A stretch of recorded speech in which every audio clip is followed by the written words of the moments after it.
Welcome to Unscripted Gaming. My name is Ray. My name is Mike. Hello. Hi. Hi. Hello. Mike. It's been Hi. it's been one of those months. It sure has. There's a lot going on these days. First of all, Mike, I want to ask you. Gaming and otherwise. What games you're playing. I want to get that out of the way.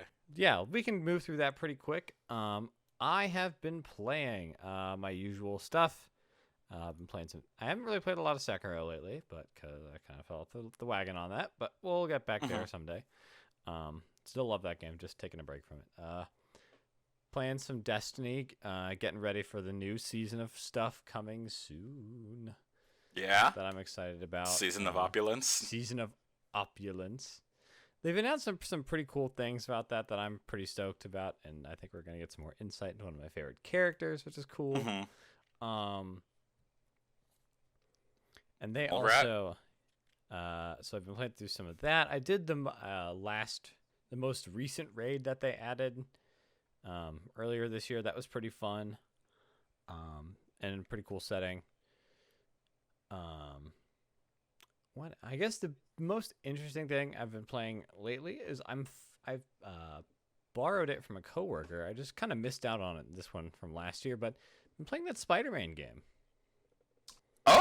Oh yeah. Yeah, just a touch. I'm enjoying it. It's Spider-Man. You swing around, you fight baddies, you go look at collectibles. I'm not super far in. Probably about like 2 or 3 hours, maybe at the most. But the swinging feels really good. It's not quite as, I guess, like obviously everyone's touch point for this is the Spider-Man 2 game. And it doesn't have like the precise like momentum and physics that the Spider-Man 2 game did, but I think it's more in the favorable way than like the unfavorable way, because it feels like I shouldn't be going this fast based on how I just did this swing, but I'm going this fast anyway. So it's like you know what I mean? Like Yeah. it curves it cheats The in momentum your feels favor. off. It cheats in your favor, so it still feels pretty good to like zip around and jump around and stuff, which is, so I'm liking that so far. I just How's the combat? it's Arkham Batman combat, so Okay. pretty familiar. I don't think I like it as much as the Batman combat. I don't know. It's all right. It gets the job done. Okay. But yeah, so I think it's solid. Like, it's not bad. It's just like, I think the Batman games just felt, I don't know. There's something about like how, like, I was way more concerned about chaining the combos in the Batman games than I was in this one, but it just feels like that's not as big of a factor here, which is kind of dials it down, but it's still pretty fun. So, kind of just digging through that, which is kind of cool. But that's pretty much what like I said, I've just been kind of playing the same stuff I'm always playing because I play like 2 games all the time. Ray, what have you been playing? Okay, so I did a brief stint in Mordhau. Uh-oh. That game is, if you like the thought, take a Battlefield game and just make it medieval combat. And if that sounds enticing to you, this is exactly the game you're looking for, because that's exactly what it is. Like infamous Steam mod Pirates, Knights, and Vikings 2? I'm sorry, what? Oh, we'll talk about that another time. It's a great mod. We should play it sometime. Okay. Actually, we shouldn't. It's terrible. Is it bad? Yeah, it's not great. Mordhau is really fun, but I put like, I joined one of my friend's clans, and I put like 16, 20 hours into it. Started getting really into it. I was really liking it because I love Battlefield. I love the combat. I love different classes, so on and so forth. But the problem with Mordhau is once you've played it for a little bit, I could say that I've done everything that interests me in Mordhau and kind of done with it. Because there's only a handful of maps. There's only maybe like, I don't know, 10 maps. There's lots of different weapon classes, but it really all comes down to how you get into one-on-one combat, or if you're playing the more popular mode, which is called Frontline, which is just like Battlefield conquest points. you're basically just trying to catch someone off guard and then stab them, because the game, unless you're wearing a bunch of heavy plate armor, and even then, the game really comes down to you catch that person unaware and you stab them in the back or stab them with a greatsword. I love the sword combat. It's very fluid. It makes a lot of sense. It's very difficult and deep. Mm-hmm. Unless you're just stabbing in them back, then it doesn't matter. I've watched a little bit of gameplay. Like I watched Giant Bomb play through some of it, and I love how it just captures like just the brutality of like medieval war for like most people. Because if you're like a peasant and you've been drafted to fight in your lord's army for no reason you understand, you just like they give you like a stick and like a pot. And they're like, go fight. And then you just get hit in the head with someone on a horse riding by you, and then you die. And that's it. Yeah, that's exactly what it is. And you can see the horse riders coming, and they have a spear, and you stand your ground. You're like Mel Gibson. You're like, let's do it. Come on, MFR, let's go. And you like swing your sword, and of course you miss, or you hit the horse. And the horse, it takes a little damage, doesn't care. Then you've been skewered. The lance got you, and it's typically a one-hit kill. Like the simple brutality of it. It's just like, well, that's life. It's funny. It makes me feel like kind of. It gives you this perspective of, imagine like the second or third crusade, and you're just seeing like thousands upon thousands of people just dying needlessly. You're like, huh, war has always been hell. Like, huh. This is terrible. This is awful. Okay. Huh. If you have any sort of motion sickness, do not play this game, even if you think you can handle it. Because when you get decapitated, the camera is fixed to your eyes, so your head is just spinning. Oh man, I might have to check that out. That sounds pretty great. I'm getting slowly back into Destiny. Yes. I tried the first hour of Dark Souls 2, and I'll get back to that when I feel like it. Yeah. Because that's slow. Dark Souls 2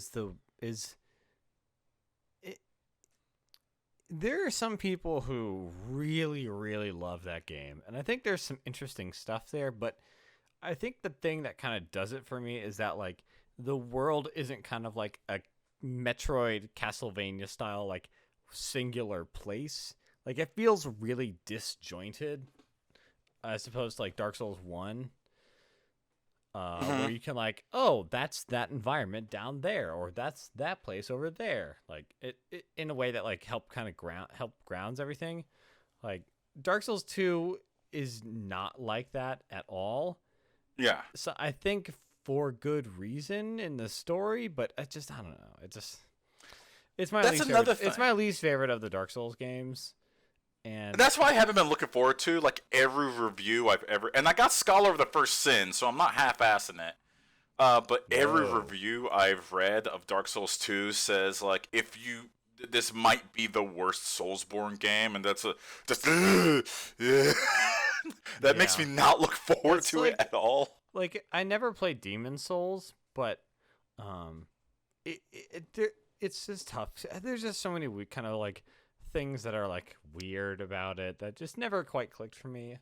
There are some really great bosses, like the Mirror Knight, who like summons enemy invaders during the boss fight, which is fun. Yeah, there's lots of cool stuff, but it's the one. It's definitely the one that I would say like, if you aren't really digging it, I personally wouldn't tell you like, no, keep going. Like, it's I think you would be okay maybe just like moving like that. I saw some footage of Dark Souls 3, and I am stoked to play some Dark Souls 3 after beating Dark Souls 1. That looks freaking amazing. Dark Souls 3 is super good. Like there are so many great bosses in that game, and just all the Dark Souls 3 is very good. People kind of sleep on it sometimes, but it's so good. Like this, there are some of my I think some of my favorite boss fights are in Dark Souls 3. Ooh, high praise. Yeah, because some of my favorite they're like not only just like fun mechanical fights, but thematically like very cool and like have a cool story behind them. Like, oh man, So far, my favorite Soulsborne still is Bloodborne, but I will give a respectable and appreciable nod to Dark Souls 1 because that was the good stuff right there. It has some unforgivable moments. I do not forgive the Sure does. Lornstein and Smog boss fight. That That's one fight of the is best awful. boss fights in Dark Souls. How dare you? Okay, it's That's a great great. boss fight to watch, but when you're doing it, you're like, this is awful. It's better than the tree. Which tree? Bed of Chaos. Oh!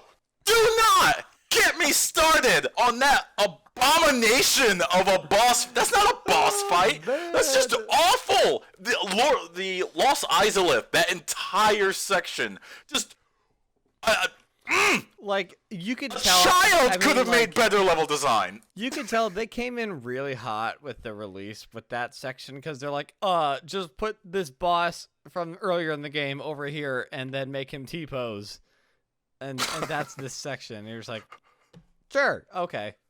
The bounding demon is literally the lower half of the zombie dragon. They just took the lower half of it and said, yeah, that's an enemy. That's so late. And then you are surrounded. Did you like the Capra demon? How would you like an area with literally Like 25 Capra demons in a whole place, and they're just as hard to pour? It's just like it's like copy pasted. It is. It's so pathetic. It's funny. Okay, all right. If you can forgive those sections of Dark Souls, I can see why people call it one of the best games ever. That they are correct. I tried to get back into Starlink, and I retract what I said about it being a better Star Fox game than Star Fox Zero, because I actually beat Star Fox Zero. I'm not gonna touch Starlink anymore. And that's okay. And I'm not bashing Starlink. I'm saying that it's a kid's game. And the repetitive nature of like a kid's toy to life game really isn't for me. And I just put it down and said that's enough. And got back in a big bad way to Smash Brothers. And almost at Elite almost at Elite Smash with King K. Rool. Just going in there, and I've saved some videos. I'm gonna start adding some content here soon. I'm gonna buy a recording software so I can upload some of our beautiful replays, highly edited. There's some Ganondorf dunks that need to be seen by the internet. I just got done with a match where some guy tried to roll in his Jigglypuff on my Ganondorf. Oh, there was a Doria in there. Don't worry. Doria. Several. Jigglypuff is never prepared for that Ganon like, score. oh, look at this Jigglypuff with only 16% damage. It would be a shame if you got launched and died with 36% damage. As opposed to the usual 100% damage that you need with any other character. You're talking a whole lot of shit for someone with over 0%. Oh my goodness. Anyways, you want to talk about what's been happening in the past month? Yeah, we got stuff going on. I guess the first news story that I kind of want to start with. Let me see here.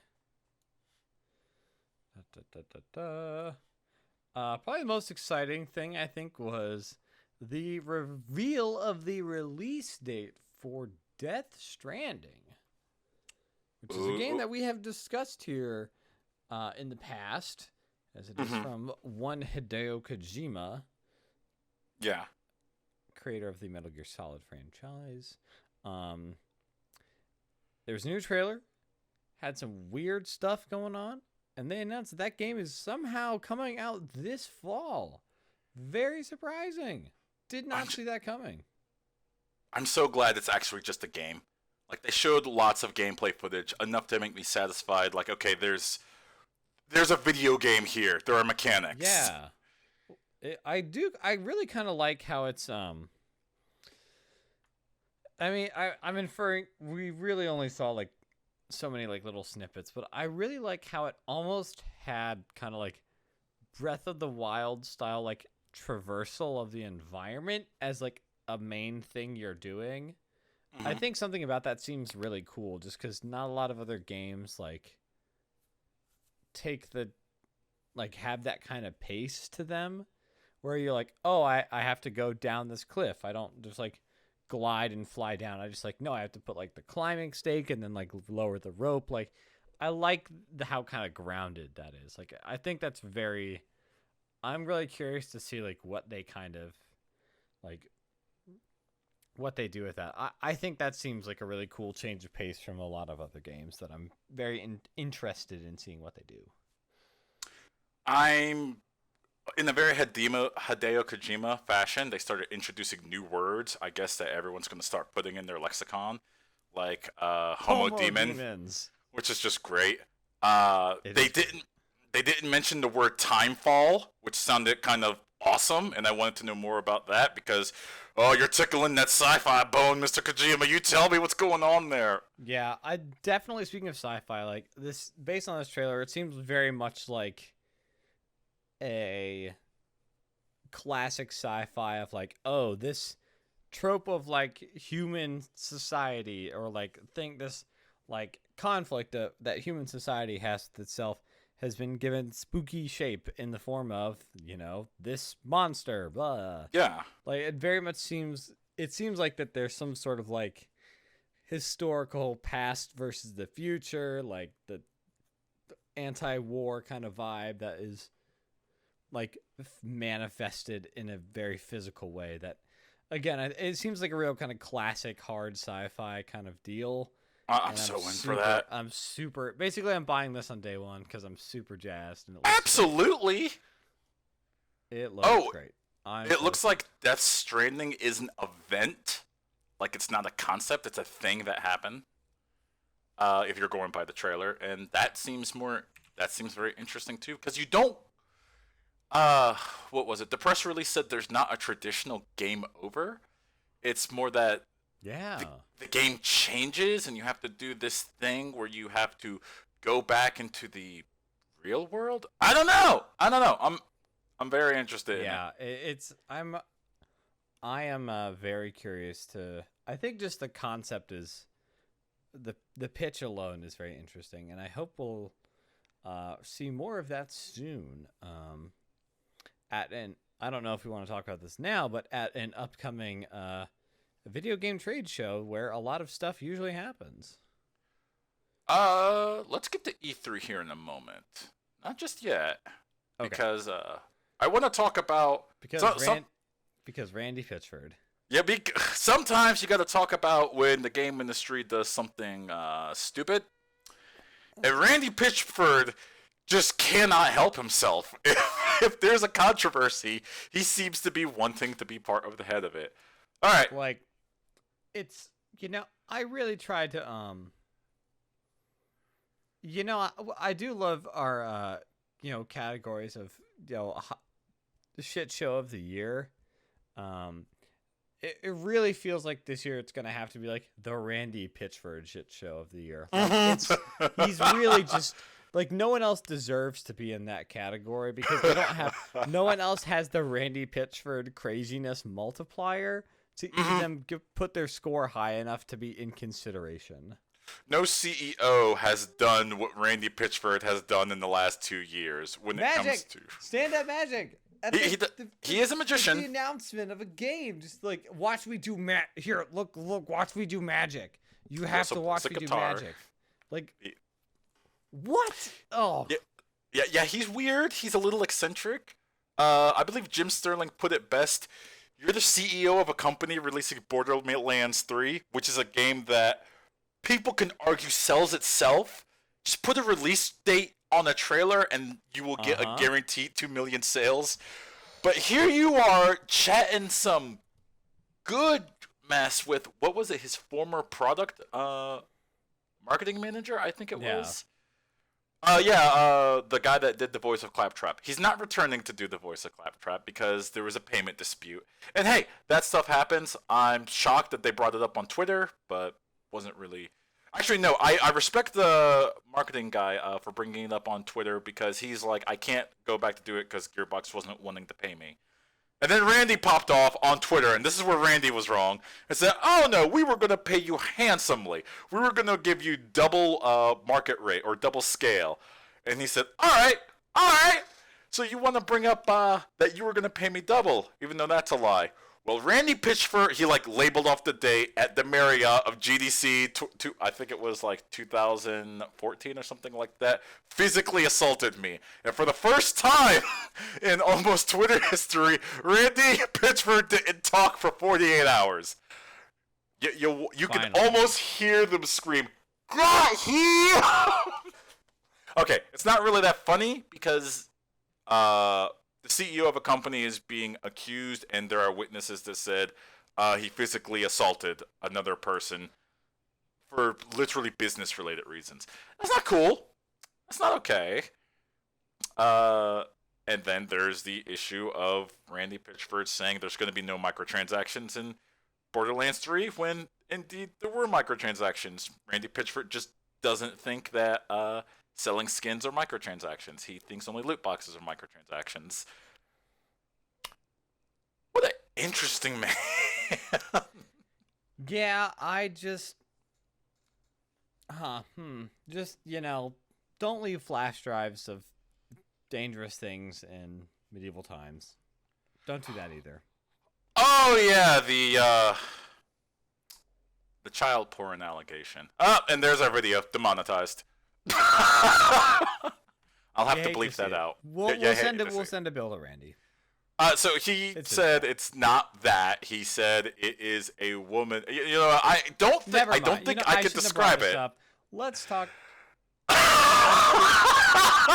The important thing to remember here is that Borderlands 3 is...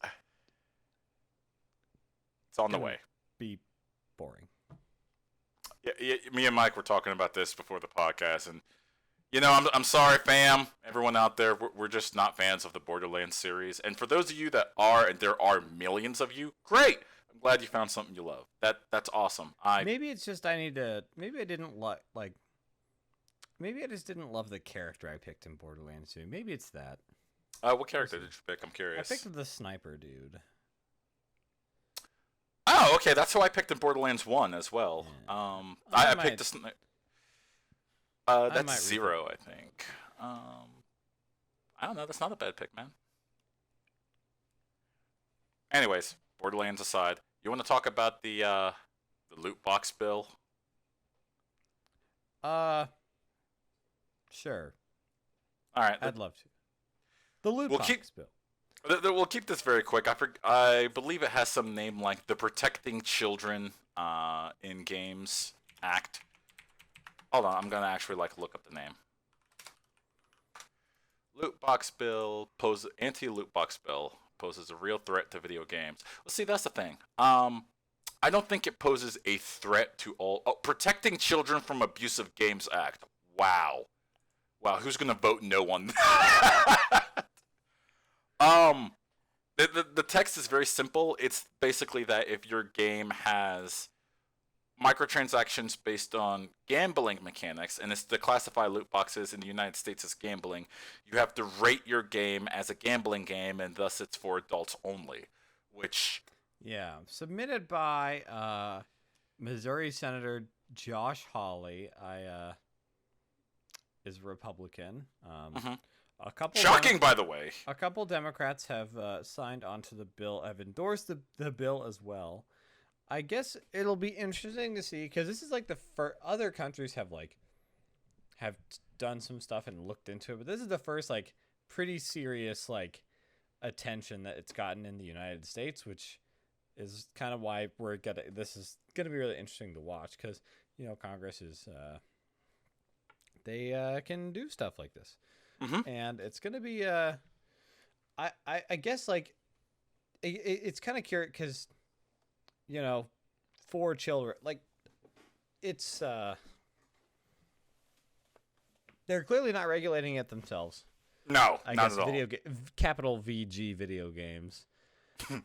And it's gonna be really interesting to see what this ends up looking like, because for children, so it's does that mean that they agree upon that any game that has a loot box is automatically just a T game via ESRB? Do they just kind of agree on that?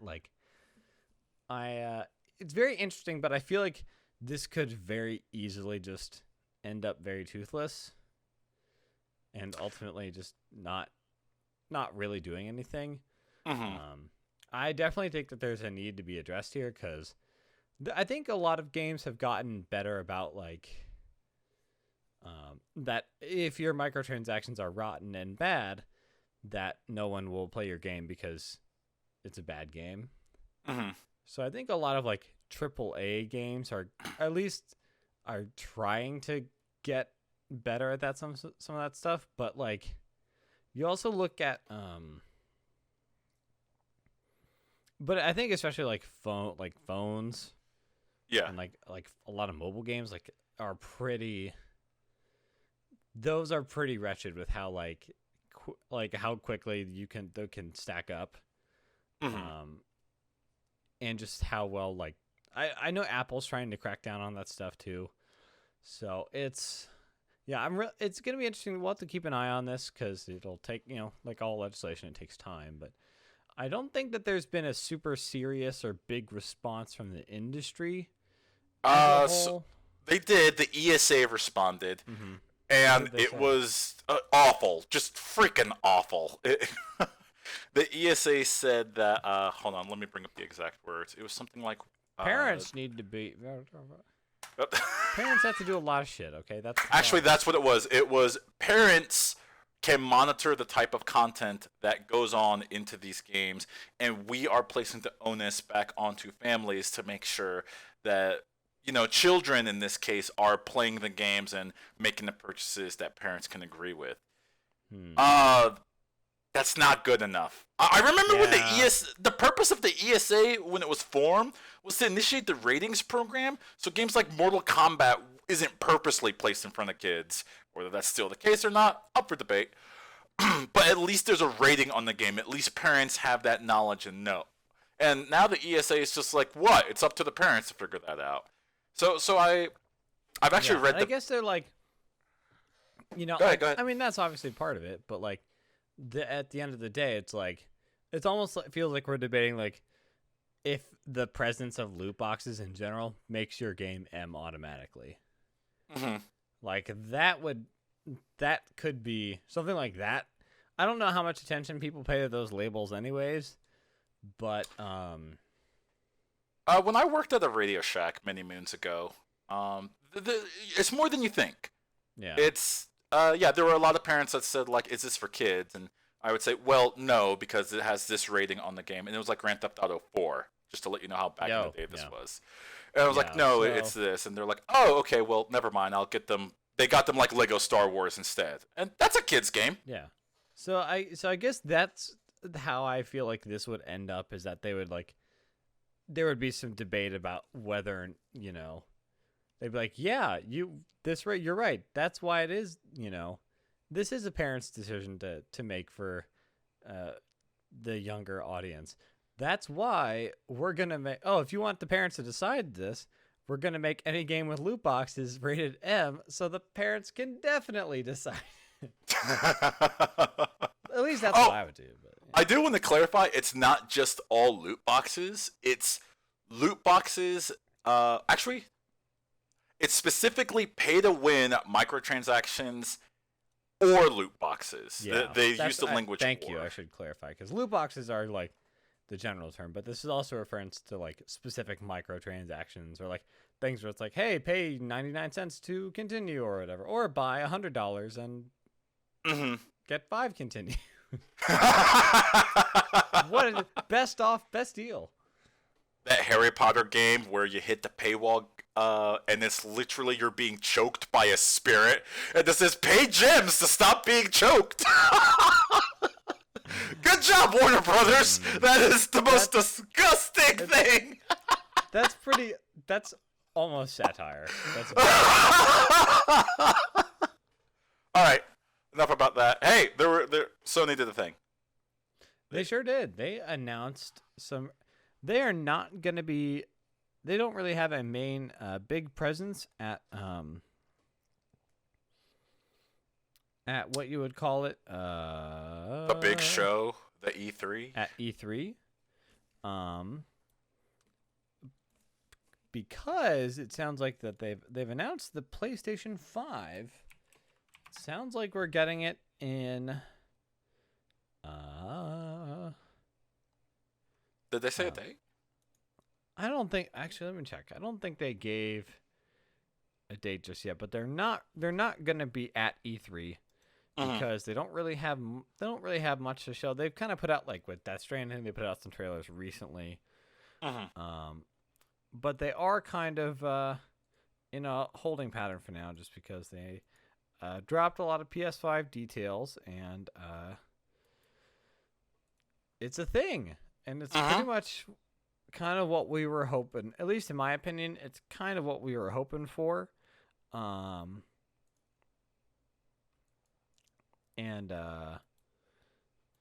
It's backwards compatible. That's the most important thing. Backwards compatibility. And I think it's native 4K, and it has a. I think the stock hard drive they said would be 1 terabyte SSD. Did I read that right? I think so. Yes. That is nuts. Yeah, that's why I'm like that. I think that's the most exciting part for me. Just because graphically this thing is going to be obviously a little bit stronger. But kind of as I was saying earlier, I think knowing that your entire the entire PS5 install base is going to have a solid state drive is like, just knowing that developers can bank on that is super cool, because I feel like they'll be able to build games in entirely different ways to do really cool different things with that, or it honestly just means like old games are just going to load fast, and that seems like that is like, as graphical fidelity kind of approaches like a point where it just doesn't really do anything, or it's like you're getting diminishing returns on it, like quicker loads and like the flexibility that you can have with a solid state drive is a great way to have like kind of a next gen jump. Yeah. Where when you're kind of hitting the limit of that graphical jump. Yeah, we're starting to hit the peak where I don't know. I guess we're starting to hit the peak where fidelity is not going to look as good as. I don't know. There are games on the PS4 that just look very impressive. No one can convince me God of War 4, I guess it would be, just isn't that impressive looking a game where it's not going to age well. Of course, it'll age well. And obviously it's like, I think that there's still some like significant evolutions that'll happen like graphically, but right now it feels so like I feel like there's a lot of like under the hood kind of stuff that is going to be really cool. Like, just a stock solid state drive is just a huge, like, that is super cool. I'm like very jazzed about that. But yeah, it's kind of weird because it's coming in 2020. It sounds like fall probably. Hooray! Everyone's pretty. It's not like a huge. I guess it's not a huge story right now, just because it sounds like it's kind of what everyone expected and kind of what everybody wanted. Like, just like backwards compatibility, maybe a little faster, maybe a little more graphics, and they're just like, yeah, that sounds great, and we're like, great, I'll see you then. Okay. Great. So it's not like a but yeah, that's kind of what we got right now on that. And that's... I was looking at the E3 lineup. Let's lead into that. Yeah. I am shocked to learn that on Sunday at 17:30 Pacific time, Bethesda is going to have a showcase. And I'm wondering... You better say Elder Scrolls 6. That's the only thing saving you guys right now. Yeah. Ooh. Woof. I think of the other, and with this kind of being the last big year for this generation of hardware and stuff, it feels like I don't want to say down year, but you can tell this is kind of like a wind up before a lot of people are showing off like their next gen games that we're gonna see in like the new consoles in 2020. Because Sony's not there. It sounds like Microsoft. I guess Microsoft has got a lot of titles that they've got to show off, and honestly, their new console's probably gonna be backwards compatible too. Microsoft has some catch up to play. Yeah, but I think I saw Phil Spencer the other day say that they've got a lot of. I mean, they have been buying up studios and teams left and right just to get some more software, and it sounds like that they're gonna. This will be the first time that they'll really have a lot of stuff to show about that, which will be really cool. Because as we all know, Xbox One has no games. No, it doesn't. Mine has been sitting there collecting dust. Not one single game. There are not no one. games. No. Okay, how about Zero this? Games. It doesn't have enough games to justify the purchase of a $300 console. Yes. I think that's fair. I think that's the position they've walked themselves into. Because it's great. Well, because, if someone's like, well, then why are you to get a PlayStation? You just have to say Bloodborne. And then they're like, oh, my argument. No. Shambles. The new Spider-Man game, God of War 4. Yeah. It's I don't know if we're going to see anything of that caliber from Microsoft, but unless those cowards make Otogi 3, I am... Isn't that also a FromSoft game? Yeah, it is. Oh, how far are you in Sekiro? I'm getting close to the end game, I think. Yay. It's very good. EA announced their schedule in advance. They sure did. Couldn't help but notice there's no Anthem in there. Apex Legends is there. I'm just saying. Battlefield 5 is there. I felt so bad because I was like, oh, I want this will be like a. Let's take a look at the EA list, and they're like, oh, here's our new Star Wars game. Got some FIFA. Looks great. Some Battlefield. A little bit of Madden in there. Some Madden. The Sims. They're gonna talk about The Sims. 4. Okay. It's like, yeah, all right, EA stuff. And like, that's it. We'll see you next time, folks. And I'm like, oof. Wait. Did they release that like service game that they said that they would support for years and like 2 months ago, and they're not what? You hate to see that, folks. You hate we dog on Anthem all the time, and I feel bad, and it's probably boring to listen to, but just holy crap. No, I think it's justified at a certain point. It's like I am not as a Destiny spokesperson. Where's Anthem? Come join us in the season of opulence that awaits you in Destiny 2. It's a way better game that people love to say bad things about, but at least there's updates and the developers talk to you, and there's Destiny 2 has so like too much content right now. It's insane how much there is. It's a lot. It's great. Like it's a smorgasbord. For a game that's like content drought, like Anthem, comparing it to Destiny it's not a fair comparison. It's not. Yeah. Then there was an expose where the product head said, "Don't mention Destiny to me. This isn't Destiny." Well, maybe it should be. You know? Yeah. Getting to see like, I hate it when people are like, I think there are things I wish like I think should be done, can be done better about Destiny, but like when I see people look at Anthem and say like, see, this is why like all like live service games are bad and a stupid idea. I'm like, Destiny 2 is like it's like people are almost.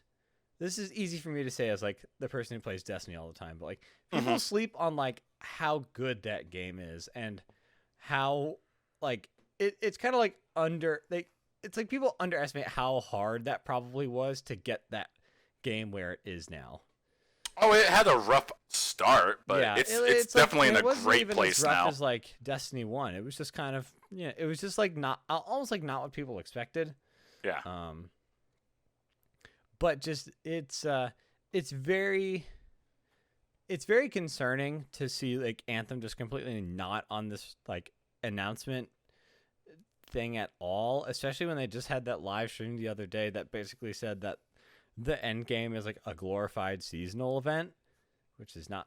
It does not. That's not what that dying player base wanted to hear. No, it's like, hey, do some strikes with modifiers and stuff, and then it's like, no, what? No. What? They announced how they're fixing the loot system. We've removed the luck stat. What if the luck stat didn't do anything? Just my children, just come join us in the light of the traveler. What are you? You don't have to play this game. I think I read the other day that there are more people playing Fallout 76 than Anthem, and that stings. There are more people playing like Minesweeper than playing. There actually are more people playing. There are a lot of people playing Minesweeper. That's a bad example. Josh showed me this the other day. There are more people playing Call of Duty World at War than there were playing Fallout 76. What? Yeah. I thought you were gonna say like Black Ops 4 or like, even like World War II, but World at War. Yeah, we're taking it back. That game is like 8 years old. Oh. Yeah. That's rough. See, there's a large World at War community, but the fact that there are more people playing this game, which hasn't received an update since 2009. Holy smokes! Oh no! Oh Folks, no! That's back to E3. Back to E3. Probably a new Animal Crossing from Nintendo. I don't like Animal Crossing, but I am excited for the people that do love Animal Crossing, because Animal Crossing on Switch does sound dope. I restrained myself from saying very bad things to you, but I respect your opinion. I'm not a lifestyle game type of person. I can't do it. That's fair. I respect your I respect your opinion. I am excited. I respect. I'm not gonna talk crap on Isabelle. All right, I'll leave her be. Don't dare. Don't even think about. Moving on. Final Fantasy VII Remake probably getting more information. We have we got more release footage. We got more footage, and I was excited that they showed more footage, but I was also disappointed because normally with that I just wanted a release date, and okay, so I'm happy the game's not dead. I'm hoping they give me something. I'm hanging on hope. Yeah, I guess let me see a couple things. I think this Thursday or this coming Thursday, that would be the 6th. We're gonna get some news about a new Destiny expansion. I believe separate from this, basically what happens after the season of Opulence. They're also. I love that name. It's great. I'm stoked. Also, there is let me see here. Another big one. We're finally going to get some details about this Square Enix and Crystal Dynamics Avengers game, announced forever ago. Yep. But we're going to get a worldwide reveal on June 10th for that. I'm really curious to see what that looks like, because I bet you it's a live service game.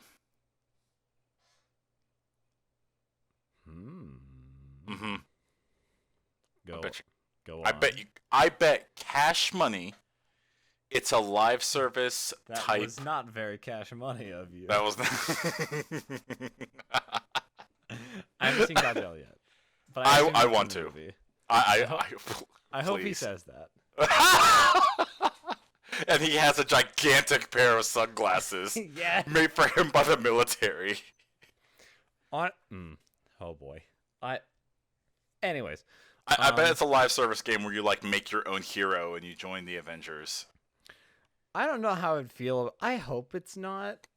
I am very intrigued by the idea of it being a live service game. Like, if I can just like swap out Destiny strikes with like, oh, Loki is attacking New York City, go stop him, and do a strike as like Doctor Strange and like Black Panther. Or whatever, like that sounds amazing.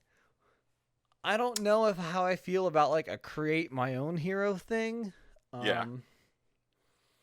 But yeah, that's the thing is it sounds like there are some details out there. Like it will have some form of co-op. It sounds like, which it just as it needs to. Yeah, it's just very interesting that we know absolutely nothing about what is literally like the hottest movie property game, like, possible. And it's been in development for quite a while, so they've been working on this, like, because I think they announced it like a couple of years ago. Yeah. And so it's finally coming along, or we'll hopefully finally get to see what it looks like. Yeah, I feel like, but the other thing is like, this isn't Ultimate Alliance 3. So, but I feel like I'm really curious to see, like, because I'm like, well, what if it's not if it's not like Ultimate Alliance, like a Diablo style kind of thing, like, what are they gonna do? So, like, is it gonna be an open world thing? Like how does it?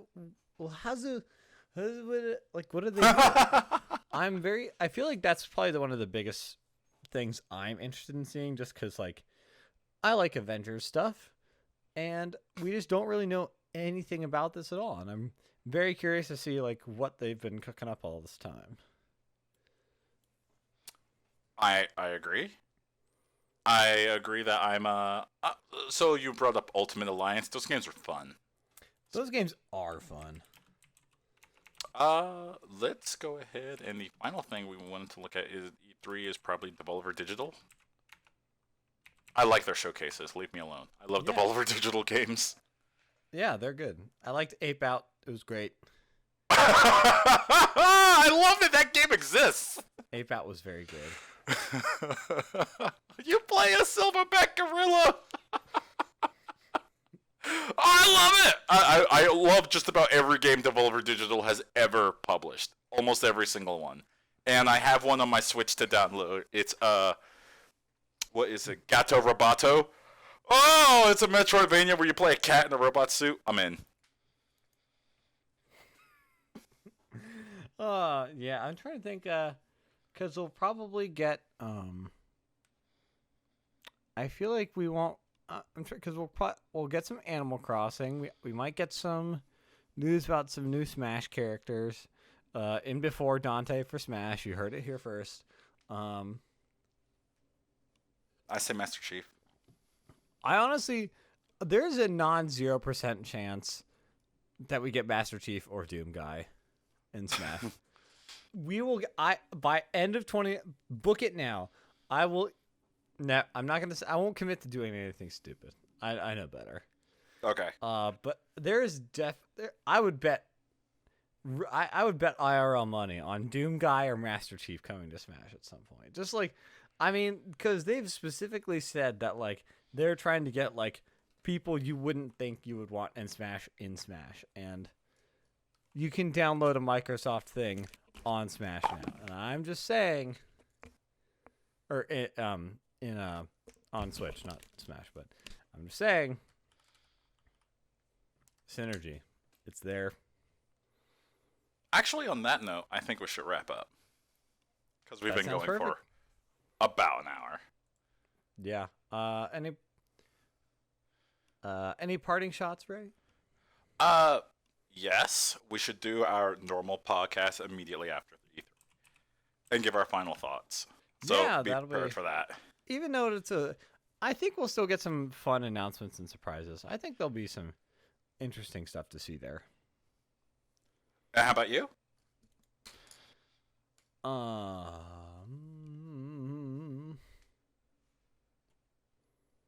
don't think I have anything. It's not very cash money of me, but I don't think I have any parting shots. All right. Well, thank you very much, everyone, for joining us on Unscripted. You can go ahead and check us out on Facebook. Go to Twitter at Unscripted Gaming. And if you go ahead and download us on SoundCloud, you can find our podcast on iTunes, on any sort of podcatcher that you have. And if you like us on those podcast places, it would be super great if after you downloaded it, you're like, gosh, those boys just did such a great job not swearing, and they're trying their best to not do that, Mom. I promise. But if you really liked our podcast, leave us a review. It helps a lot. Ratings help. They help a lot. But thank you very much for tuning in, and hope to catch you people, lovely people, next time. I'm Ray. I'm Mike. Peace. Peace.